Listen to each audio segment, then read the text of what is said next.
As Trump sets his eyes on toppling the Maduro government in Venezuela, President Nicolas Maduro is also preparing his team to beat the U.S. in the Caribbean. According to a Reuters investigation, the U.S. military is refurbishing the long-abandoned Roosevelt Roads Naval Station in Puerto Rico, signaling potential preparations for operations near Venezuela. Upgrades at nearby airports also place U.S. forces within 500 miles of the country, but it seems Maduro has a plan to beat the U.S. at its own game. He has joined hands with the one friend of Trump that he can't boss around, Russian President Vladimir Putin. Let's dive deep into how things are unfolding in the Caribbean. Since early September, the United States has carried out 14 strikes against alleged drug vessels in the Caribbean and Pacific, killing 61 people. U.S. strikes on Venezuela boats visuals. But here's the twist. Even though Russia has been at war with Ukraine for more than 3 years now, in a significant turn of events, it has suggested that it will aid Venezuela with its most advanced hypersonic missiles to deter the U.S. in the ongoing conflict. Alexei Zhuravlyov, deputy chairman of Russia's Parliamentary Defense Committee, told Russian outlet Gazeta.ru that there are no obstacles to supplying Oreshnik or Caliber missiles to the friendly country. The Putin aide didn't just voice defense support for Venezuela, he also warned Trump that the volume of the supplies might be a surprise for the Americans. Russia is actually one of Venezuela's key military technical partners. We supply the country with nearly the entire range of weapons, from small arms to aviation. The details and volumes of deliveries are classified, so the Americans might be in for a surprise. I see no obstacles to providing our friendly nation with new systems such as the Oreshnik or the well-proven Caliber missiles. No international commitments restrict Russia in this regard. We have ongoing daily communication with the Russian government on all matters, because we have many issues in progress, as I was telling you while we were walking just now.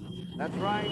Now, the news this week has been very, very intense. Thursday, Friday, Saturday, Sunday, Monday about military cooperation, but that's natural. We've had 25 years of military cooperation. And there has been a tremendous number of cadets and officers who have trained in Russia, a huge number of Russian officers who have always come to Venezuela, We have a calm, steady, and very beneficial cooperation, and that will continue. Well, then we're all set. I'll say goodbye to you now. I wish I didn't have to say goodbye. I'll say goodbye in the Lanera way, taking my curry.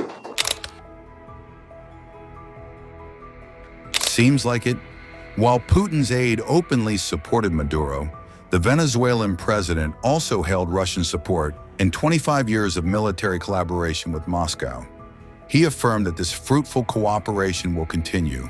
Amid all the developments between Russia and Venezuela, let's recap Trump's threats to Venezuela as the U.S. military began ramping up preparations for a possible invasion in August, deploying U.S. warships, nuclear-powered submarines, fighter jets, and spy planes.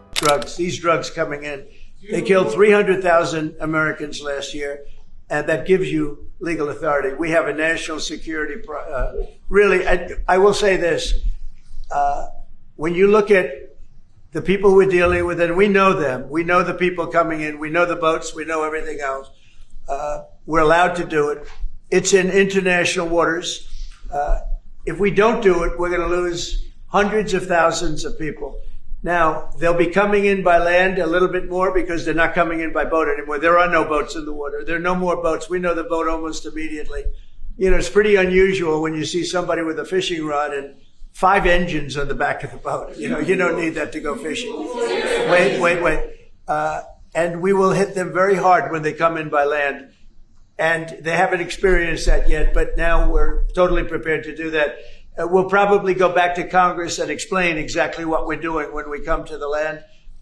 We don't have to do that, but I think, Marco, I'd like to do that. You may respond to that if you want. Yeah, well, I mean, the question is, bottom line, these are drug boats. If people want to stop seeing drug boats blow up, stop sending drugs to the United States. Does it matter if it's in the United States? Well, these are all in international waters. The Can boat. you do a strike in the United States or if for the Well, that's a different matter. Now you're talking about a law enforcement matter. In this particular case, there are people traveling on international waters headed towards the United States with hostilities in mind, which includes flooding our country with dangerous, deadly drugs. And they're going to be stopped. And that's what's happening. And in the case last week, you saw there was a submarine. It was a submarine. It was a submersible. That's a drug boat all the way through. We know what these boats are. The president just said it. We track them from the very beginning. We know who's on them, who they are, where they're coming from, what they have on them. If you're running drug boats, you're in grave danger. And drug usage is way down. And drug usage coming from the sea, they call it ocean drugs, a little term that they use, the ocean drugs, is very close to non-existent right now. I wouldn't want to be in one of those boats heading away. They're driving happily to destroy the lives of people, and that's the end of them.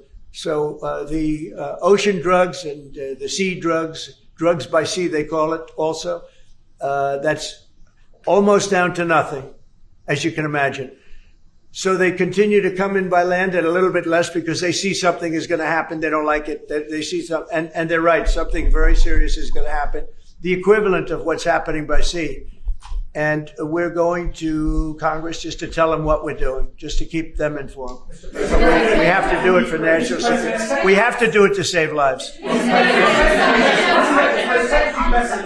Secretary Besant said that Vladimir Putin had not been honest and forthright in his talks of you. Just wondering if you could tell us a little bit more about your feelings about that. And also, if I may, to Maduro, just your thoughts on whether Ukraine should get tomahawks. Thank you. Well, I think that in terms of honesty, the only thing I can say is every time I speak with Vladimir, I have good conversations, and then they don't go anywhere. They just don't go anywhere. So in that sense, but no, look, he's fighting a war. He's in a war. That's two very competent sides, and that's the way war is. You never know with war, but I would say that it's time to make a deal. A lot of people are dying. They're not Americans, but they're people. Their souls, and they're dying by the thousands, worst since World War II, and we really should stop it. And to your other question, please. Sorry, to your other question, this has been consistent from this president when we first met again after your re-election in Mar-a-Lago in November. You said we have to stop the killing. This is close to your heart, and this is your vision. That's why this war needs to end. When it comes to tomahawks or whatever system, it's up to individual nations to decide whatever they want to supply to Ukraine. NATO doesn't take a position, but I can assure you this. When the president called me in July and said we want to again send weapons into Ukraine, paid for by our allies, the Canadians and the Europeans, that was an important moment. And that is now taking place, and the ambassador, myself, we're working hard at this. Already a couple of $1 billion of weaponry into Ukraine from the US, paid for by allies. So I'm not going to comment on the tomahawks, but when it comes to the US and all the support for Ukraine, it is there and it is close to the president's heart, and I know this. I will say this, and Mark can say it better than anybody. The European nations and Canada have really pulled together, and it's beyond even that. I mean, it's really beyond that. I was with the Australians and New Zealanders, Japan, they're all. If you want to really add them up, we could really add them up. But NATO, basically, European and Canada, a lot of other nations, they've really band together. They are not happy about what's happening with Russia and Ukraine. They're not happy at all. Neither am I.